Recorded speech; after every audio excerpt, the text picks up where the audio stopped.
안녕하세요. 이원희 변호사입니다. 한국에서 제일 많이 먹는 게 뭐예요? 밥이죠. 그런데 세상을 살다 보면 밥만큼이나 중요한 것이 바로 법입니다. 밥 한 숟갈? 아니죠.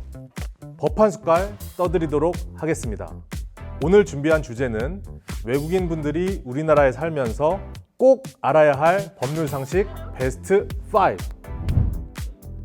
임대차 계약을 할 때 전세 사기 피하는 법, 월 임대료, 보증금, 계약 기간, 집수리 문제와 같이 계약의 중요한 내용은 말로만 하지 말고 반드시 임대차 계약서라는 문서로 작성하셔야 합니다. 중개 수수료를 아끼려고 공인중개사를 통해 계약하지 않으시는 분들이 계세요. 그런데 저는 꼭 공인중개사를 통해 계약 체결하시라고 말씀드리고 싶습니다. 공인중개사는 임대차 계약서 작성 등 집 거래에 관한 법을 잘 알고 있기 때문에 큰 도움이 되고 나중에 문제가 생겼을 때 나의 증인이 돼줄 수 있다는 장점도 있습니다. 그리고 보증금 액수가 큰 임대차 계약의 경우는 임차 보증금 보증보험이라는 제도를 꼭 활용하시라고 말씀드리고 싶어요. 나중에 임대차 계약 기간이 만료됐을 때 혹시라도 집주인이 보증금을 전액 돌려주지 못했을 때 보증보험 회사가 집주인을 대신해서 보증금을 전액 안전하게 돌려주는 제도입니다. 보증보험에만 가입되어 있으면 전세 사기를 안전하게 피해갈 수 있습니다. 집 계약을 하실 때는 이것만 꼭 기억하세요. 임대차 계약서를 쓸 것, 공인중개사를 통해 계약을 할 것, 그리고 보증보험 제도를 활용할 것 잊지 마세요. 근로계약 시 월급 잘 받는 법.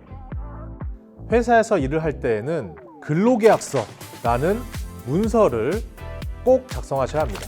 근로계약서에는 근무 시간, 임금, 근무 형태, 휴일, 초과 근무 수당과 같이 세부적인 내용을 꼼꼼히 작성하시는 게 매우 중요합니다.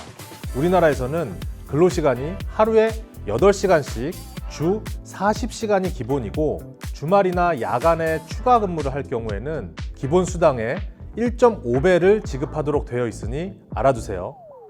혹시 월급이나 퇴직금을 제대로 지급받지 못했다거나 부당하게 해고를 당했을 경우에는 노동청에 신고를 할 수도 있습니다. 특히 우리나라 법에서는 회사가 임금을 제대로 지급해주지 않았을 경우에 그 회사의 대표가 형사처벌을 받도록 규정하고 있습니다. 회사에서 근로를 하실 때는 이것만 꼭 기억하세요.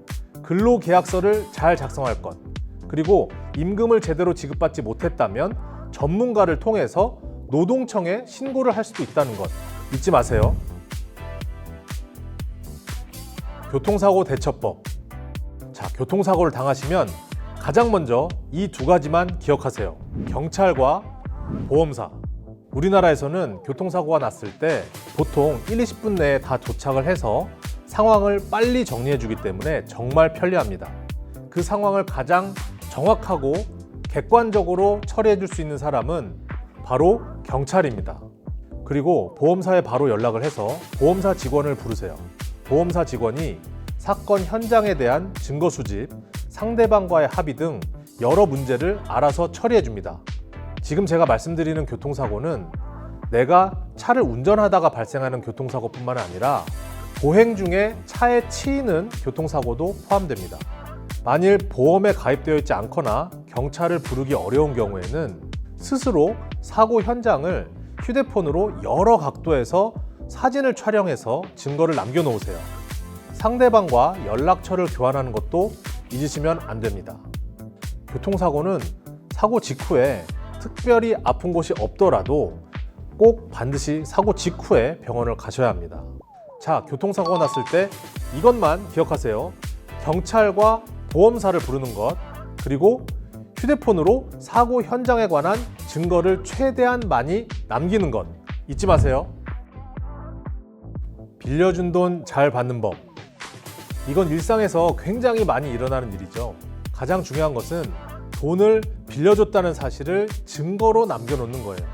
그러기 위해서는 차용증이라는 문서를 써두시는 것이 좋습니다. 차용증에는 당사자들의 이름과 주민등록번호나 외국인 등록번호, 주소, 연락처 등을 꼭 기재하시고, 그리고 가장 중요한 거죠. 빌려준 돈의 액수, 그리고 갚을 날짜, 이자 등을 꼼꼼히 적어 놓으셔야 합니다. 혹시 차용증을 남기기 어려운 상황이라면 녹음이나 문자 메시지로라도 돈을 빌려줬다는 사실을 꼭 증거로 남겨두셔야 합니다. 우리나라에서는 내가 상대방과 나눈 대화를 몰래 녹음하더라도 불법이 아니기 때문에 꼭 증거로 남겨놓으세요.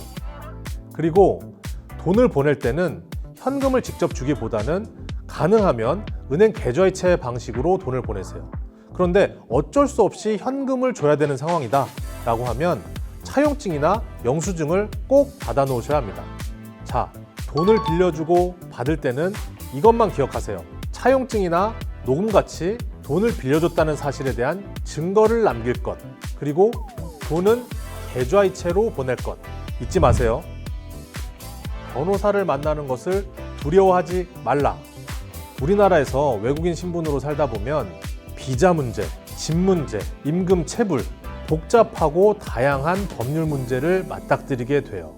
법률적인 문제는 한정된 기간 내에 필요한 절차를 거쳐야 하는 일들이 많기 때문에 반드시 전문가와 먼저 상의를 하시는 것이 좋습니다. 다행히도 우리나라에서는 변호사와 만나는 것이 전혀 어렵지가 않아요. 외국인 분들이 법적인 문제를 당하셨을 때 주변 지인들에게 물어서 해결하는 것보다 오히려 전문가를 직접 찾아가서 상담을 받고 해결하시는 것이 가장 빠른 지름길일 뿐만이 아니라 시간과 비용을 절약할 수도 있는 방법입니다. 자, 법률적인 문제는 이것만 기억하세요. 변호사를 만나는 것을 두려워하지 말라. 잊지 마세요. 자, 오늘은 이렇게 외국인 분들이 우리나라에 살면서 꼭 알아야 할 법률 상식 베스트 5를 주제로 법 한 숟갈 준비해봤습니다. 우리 대한민국은 다른 나라에 비해서 법과 제도가 잘 마련되어 있는 안전한 나라예요. 하지만 세상을 살다 보면 예상치 못하게 난처한 상황에 처할 수 있기 때문에 제가 오늘 말씀드린 내용 꼭 기억해 두시면 나중에 꼭 유용하게 쓰일 때가 있으실 겁니다. 밥만큼 중요한 법, 우리 대한민국에서 안전하고 행복하게 생활하시기를 바라겠습니다. 이상 이원희 변호사였습니다. 감사합니다.